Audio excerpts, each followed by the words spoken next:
হে good morning. আজ থেকে প্রায় 15 দিন আগেকার একটা ব্লগ আজ আমি এডিট করতে বসেছি। তাহলে চলো শুরু করা যাক। তো সকালে উঠে ফ্রেশ হয়ে চলে এসেছি দোকানে। আজকে বেশ পরিমাণে কাজ আছে আমার, সেই জন্য সকাল সকাল চলে এসেছি। আর যে পরিমাণে রোদ এখন, বেশিক্ষণ থাকা যাবে না। আমি এখন এই খাতাপত্রগুলো সারছি, এটাই আমার কাজ থাকে এখানে। ও ফাইনালি বাড়ি এসেছি। 1 ঘন্টা ধরে আমি দোকানের কাজ করেছি, কেননা প্রচুর কিছু জমা হয়ে গেছিলো আমার কয়েকদিন ধরে। আর এসে গুলুর সাথে খেলতে বসে পড়েছি। ও এখন আমার কাছে আছে, অনেকক্ষণ থাকবে। প্রত্যেক দিন আমাদের এই কাজ থাকে, সারাদিন ঘোরা আর খেলা। এই যে আমার টেডিটা দেখছো, ওর নাম মাম্পু। ওর অবস্থাটাও কি করেছে দেখো এই কয়েকদিনে। সে যাই হোক, এখন গুলুকে দিতে গুলুদের বাড়িতে এসেছি, আর সাথে আমি পটের বিবি হয়ে সেজে চলে এসেছি।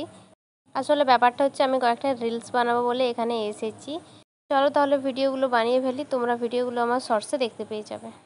বাড়ি এসে নিয়ে দেখছি বাবা মায়ের জন্য একটা নতুন শাড়ি নিয়ে এসেছে, সুতির শাড়ি।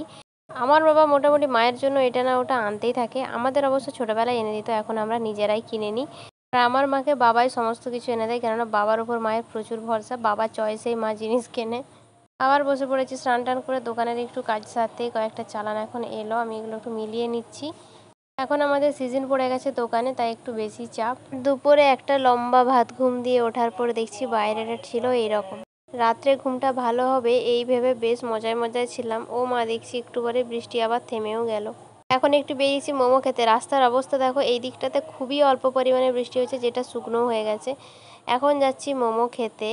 কোনো রকমই কোনো প্ল্যান ছিল না, হঠাৎ করে অভি ফোন করে বলল ভাইকে আর আমাকে রেডি হতে। তাই আমরা তিনজন মিলে চলে এসেছি এখন মোমো খেতে। আসলে ওর শরীর প্রচণ্ড পরিমাণে খারাপ, প্রচুর সর্দি হয়ে গেছে, সেই জন্য ওইখানে সুমনদার স্যুপটা খুব মিস করছিল।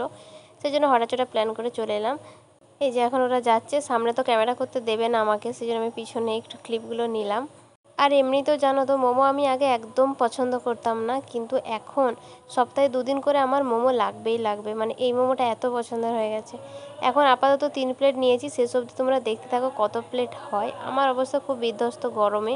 দোকানে ভিড় থাকায় ভাই এখন আমাদেরকে সার্ভ করে দিচ্ছে।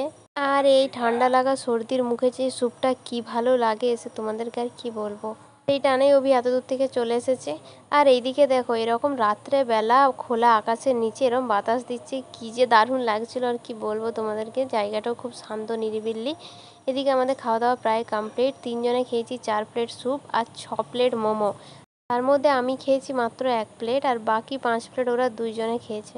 মানে মানুষের সর্দি হলো খিদেও বেড়ে যায়। এখন চলে যাচ্ছি আমরা বাড়ি। আর এই রাস্তাটায় হাঁটতে আমার এত ভালো লাগে, চারিদিকে ভীষণ পরিমাণে বাতাস দিচ্ছে।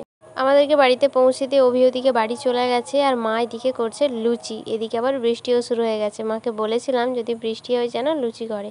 সেই কথা মতো মা কিন্তু লুচি আর ঘুগনি এদিকে বসিয়ে দিয়েছে। আমার মা ঘুগনিটা দুর্দান্ত করে। এদিকে চলছে ফুলকো ফুলকো লুচি। সকাল থেকে লুচির জন্য ঝাঁপাচ্ছি, কিন্তু আমি খাবো মাত্র 2টো, এর থেকে বেশি আমার পেটে ধরে না। এই বৃষ্টিতে তোমরা কে কে লুচি খেতে ভালোবাসো আমাকে জানিও কিন্তু। যা, এই দেখো শসা পেঁয়াজ নিতেই ভুলে গেছি। ঘুগনিতে শসা পেঁয়াজ ছাড়া ঠিক জমে না। তাহলে চলো আজকে ডিনারটা আমি সেরে ফেলি। আজকের ব্লগটা এখানে শেষ করছি। দেখা হচ্ছে পরের কোনো ব্লগে। আজকের মতো টাটা।